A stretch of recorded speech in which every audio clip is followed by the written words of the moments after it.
No jinak teda přední gumu už mám přezuto a už jsem to asi říkal v tom minulém videu, ale mě se ho část nenahrála. Nebo nahrála teda ale bez zvuku. Že nevím, jestli je to tam slyšet, jenom dám vám sem jenom tu část se zvukem. Přední gumu už mám přezuto, ty vole, to je jako úplně co jinýho, no. Opravdu to neklouže, ty vole, ta motorka se najednou chová úplně jinak, to je prostě pecka. Ne, že bych tomu nevěřil, já jsem jako s tím počítal, že to bude jiný, ale ty vole, jakože, kurva, úplně jiný kafe prostě. Ale musím teda říct, že za celou tu dobu mám tady s tou motorkou odjetých nějakých 15 000 kilometrů. Se mi nikdy nestalo, že by se rozkmitaly řídítka. Ono totiž od výroby tak to má závažíčka v řídítkách, kde se to asi jako stává. Ty vole, hned první jízda prostě s tou přesutou gumou. Ty vole, tak hezky se mi jako rozhejbaly ručičky, ty vole.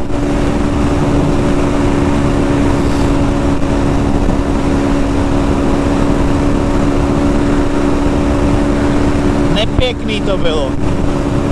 Málem jsem se posral.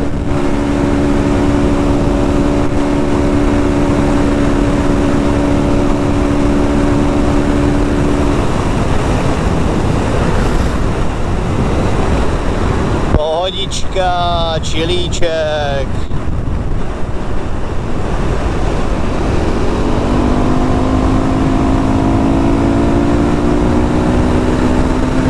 No a těším se teda na to, protože odpoledne má být jako opravdu teplo.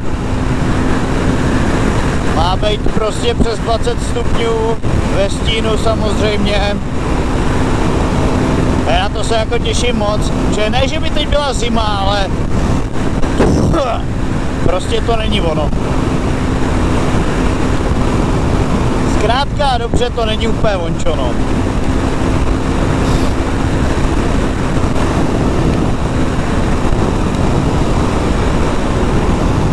No, je úplně pecka, že mám natažený sval na stehně, nebo jako, že mám natažený stehní sval.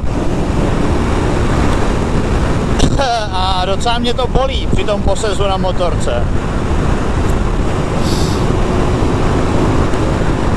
Že je mě nekomfortní, protože před sebou máme 3 hodiny jízdy a to je jenom tam samozřejmě, že jo, 3 hodiny zpátky. Takže víte jak, no. Bude to asi dramatické. Další dramatická záležitost je, že jsem si sebou vzal jenom jednu náhradní baterii do kamery. To znamená, že tahle 6hodinová výšťka bude jenom 3hodinová. Pro vás teda, pro mě samozřejmě bude 6hodinová.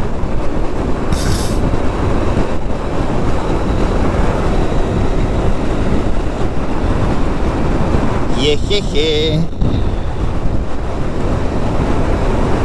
No, pohodička, pohoda.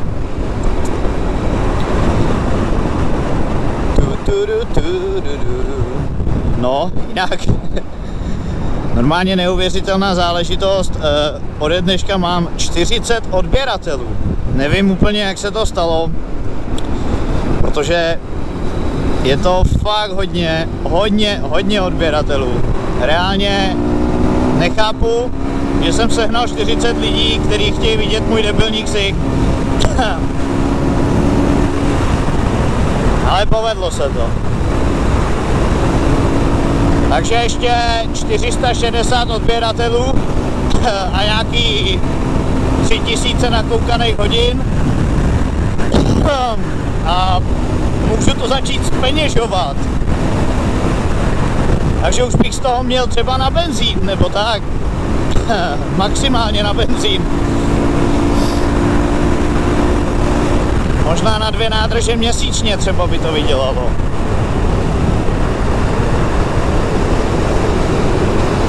Jsme projeli nějakým hejnem much. Nevím, jestli je to na kameře, to mě tolik netrápí, ale mám nějaký tečky, vole, na displeji, vole, nevím proč.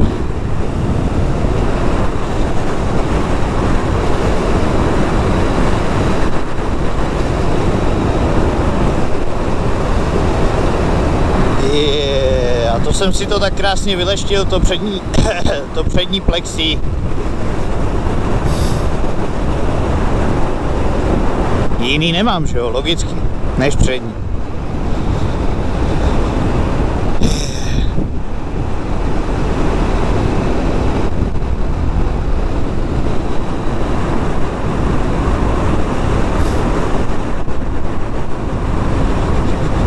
Pohodička, čilíček. Co mě překvapuje, že jsme nepotkali víc motorek, protože tady na tom Křivoklácku jich bývá celkem dost. A tyhle dneska nejteplejší den roku, víš jak. Čekal bych jich víc, těch motorek.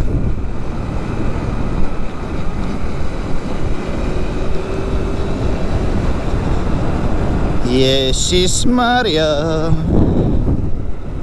Low full level. Je v pořádku, to tak má být.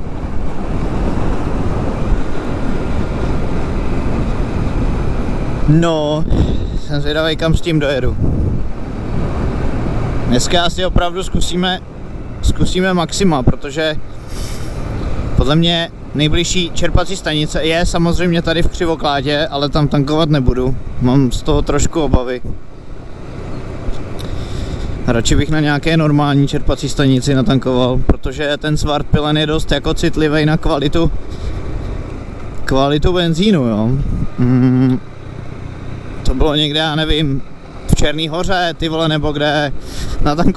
Natankoval jsem na Eurooilu, nebo jak se to jmenuje. Mají normálně jako logo té benzínky je jako Evropská unie, že jo, modrý a hvězdičky.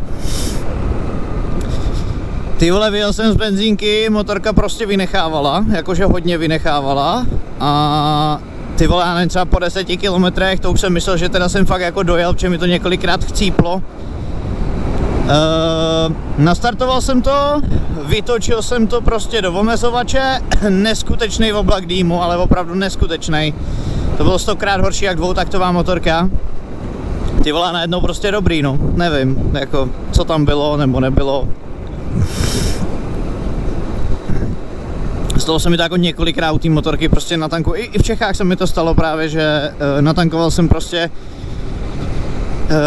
jsem prostě na nějaký divný benzínce a ta motorka prostě potom vynechává, ale jakože vynechává, že chcípá prostě jako, jak když se ucpe vstřikovač, nebo prostě nevím, jako jo, že chvíli tam je benzín, chvíli není, je to takový hodně podivný.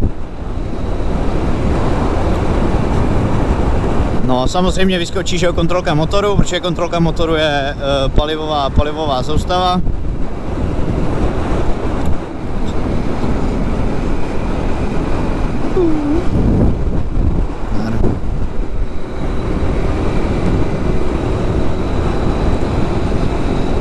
Takže pohoda, no. No, takže vyzkoušíme limity, protože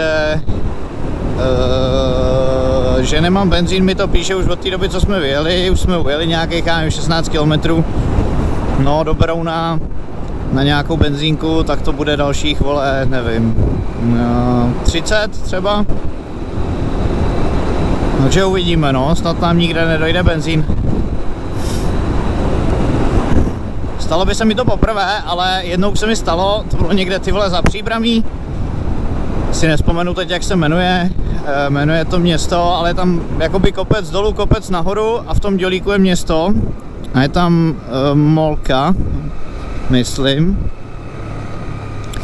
No tak třeba 400 metrů před tou benzínkou mi normálně, jako tak to znáte asi motorkáři, ne? Že jak se jako motorka chová, když jí dochází benzín, tak je jako vynechává, ne tím stejným způsobem, jako když tam natankuješ blbý benzín, ale chová se to prostě divně, no, tak to jako chcípá to občas. To se mi jednou stalo, no. Ale jinak, ty vole, proč jedete takhle skurveně, vy debilové?